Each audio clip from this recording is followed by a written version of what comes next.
दोस्तों नमस्कार। दोस्तों मैं विमल शाही आप सभी लोगों का अपने चैनल में स्वागत करता हूं और उम्मीद करता हूं कि आप लोग सब लोग स्वस्थ होंगे एवं मस्त होंगे। सभी राष्ट्रवादियों और सनातनियों से ये निवेदन रहेगा कि आप लोग मेरे चैनल को सब्सक्राइब कर लीजिए और वीडियो को लाइक एवं शेयर भी कीजिए। दोस्तों हम लोग बात करने जा रहे हैं बिहार में मुख्यमंत्री कौन बनेगा। दोस्तों जैसा कि आप लोग सब जानते हैं कि बिहार के मुख्यमंत्री मौजूदा मुख्यमंत्री नीतीश कुमार जी ने राज्यसभा में अपना नॉमिनेशन भर दिया है और वो राज्यसभा के लिए जितनी उनके पास सीटों की संख्या है विधानसभा में, उनके हिसाब से ये लगता है कि वो निर्विरोध चुने जाएंगे।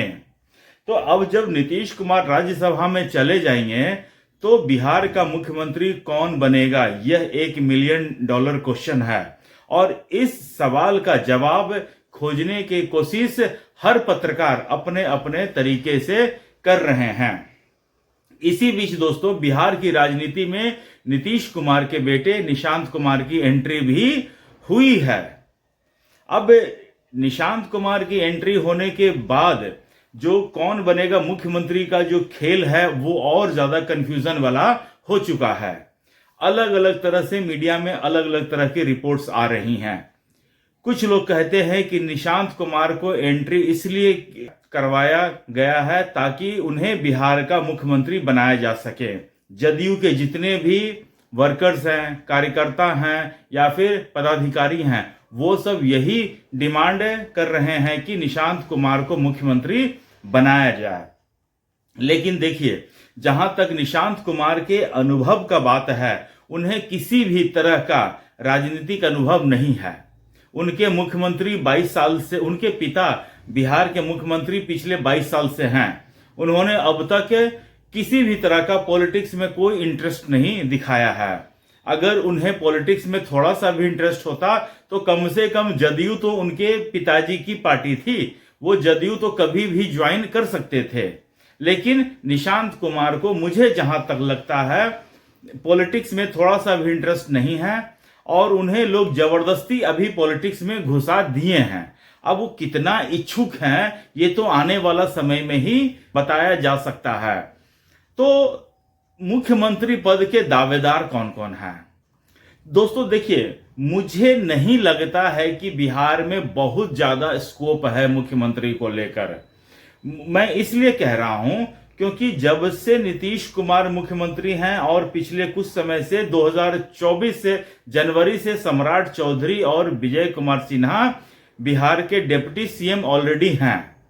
तो अब जब चूंकि बिहार में मुख्यमंत्री हट रहे हैं, नीतीश कुमार हट रहे हैं, तो मुझे जहां तक लगता है मीडिया में अलग अलग नामों की चर्चा हो रही है। कुछ लोग कह रहे हैं नित्यानंद राय, कुछ लोग कह रहे हैं सम्राट चौधरी, कुछ लोग कह रहे हैं विजय सिन्हा, कुछ लोग अब जब से बीजेपी ने नितिन नवीन का नाम राष्ट्रीय अध्यक्ष के पद के लिए लाया है तो सब लोग कुछ आउट ऑफ द बॉक्स सोचने की कोशिश कर रहे हैं कि मतलब अलग अलग तरह के परमुटेशन कम्बिनेशन का यूज कर रहे हैं। क्या अलग अलग तरह के लोगों का विचार कर रहे हैं। अलग अलग से, कहीं कोई नॉर्थ बिहार से, कभी कोई दरभंगा से, कभी कोई सीतामढ़ी से, कभी कोई राज्यसभा की कोई मेंबर है, उनको अलग अलग नामों पर मीडिया में चर्चा हो रहा है। लेकिन मुझे जहां तक लगता है जिस तरह की ट्रेनिंग सम्राट चौधरी की हुई है under the leadership of Nitish Kumar, मुझे इसमें कोई दो मत नहीं लगता है कि सम्राट चौधरी को एलिवेट करके मुख्यमंत्री बना दिया जा सकता है। क्योंकि सम्राट चौधरी को डिप्टी सीएम चलाने का अच्छा अनुभव भी है और अभी पिछले कुछ दिनों से गृह मंत्रालय को भी वो देख रहे हैं। तो डिप्टी सीएम प्लस गृह मंत्रालय is equal to complete CM, मुझे ऐसा लगता है। तो अब आप सोच रहे होंगे कि तो फिर निशांत कुमार को कहां पर एडजस्ट किया जाएगा। मुझे लगता है कि निशांत कुमार को डिप्टी सीएम पद पर एडजस्ट किया जा सकता है। सम्राट चौधरी के बाद एक डिप्टी सीएम रहेंगे निशांत कुमार, एक डिप्टी सीएम रहेंगे विजय कुमार सिन्हा। इसके अलावा मंत्री परिषद में किसी तरह के फेरबदल की मुझे गुंजाइश नहीं दिखती है।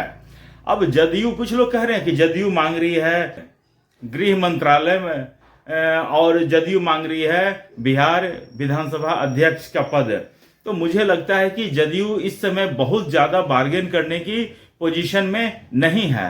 न पहले भी थी, जदयू बार्गेन करने की पोजीशन में कब थी? जब नीतीश कुमार उनके पास पावरफुल रूप में थे। लेकिन जब नीतीश कुमार ही बार्गेन कर नहीं पाए और गृह मंत्रालय और विधानसभा अध्यक्ष दोनों बीजेपी के पास चला गया था, तब लोग यही कह रहे थे। तब देखिए मीडिया में कितने अजीब तरह के लोग हैं। जब गृह मंत्रालय नीतीश कुमार के पास था और भाजपा चाह रही थी कि ये मंत्रालय हमको मिले, तो मीडिया में एक जो सेक्शन के लोग हैं वो ये कह रहे थे कि कुछ भी हो जाए नीतीश कुमार गृह मंत्रालय तो बीजेपी को नहीं देंगे। गृह मंत्रालय चला जाएगा तो फिर नीतीश कुमार के पास बचेगा क्या? जब नीतीश कुमार ने गृह मंत्रालय सम्राट चौधरी को दे दिया, बीजेपी को दे दिया, तब वही मीडिया कहने लगी गृह मंत्रालय तो चला गया लेकिन अफसरों की पोस्टिंग वाला जो डिपार्टमेंट होता है, जो काम होता है, वो नीतीश कुमार ने अपने ही पास रखा है। तो अब नीतीश कुमार को इससे अपनी जीत बता रहे थे।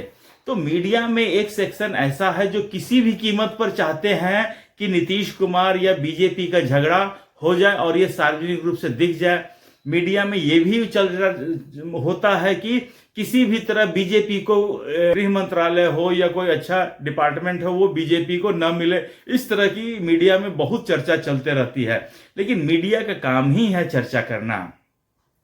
अब मीडिया में चर्चा करते रहता, 24-24 घंटे का चैनल है, तो अगर इन सब चीजों पर एक ही दिन में 5 बार चर्चा नहीं करेंगे तो बताइए भला उनका चैनल देखेगा कौन?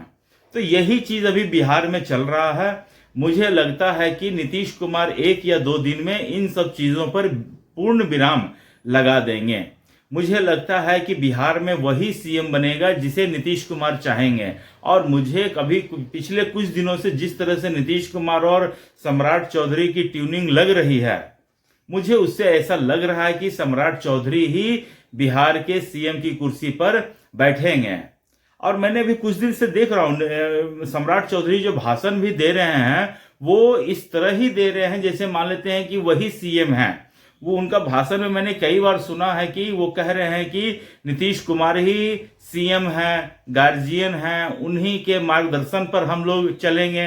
तो जिस तरह की बातें कर रहे हैं तो मुझे ऐसा लगता है कि सम्राट चौधरी अपने आप को सीएम मान चुके हैं। अच्छा, सम्राट चौधरी जो है अमित शाह की भी पसंद हैं और अमित शाह उन्हें बिहार के चुनाव में उन्होंने जनता से बोला भी था कि आप सम्राट चौधरी को उनके विधानसभा क्षेत्र से जिताइए, मैं इन्हें बड़ा आदमी बनाऊंगा। और अब उन्हें बड़ा आदमी बनाने का समय आ चुका है।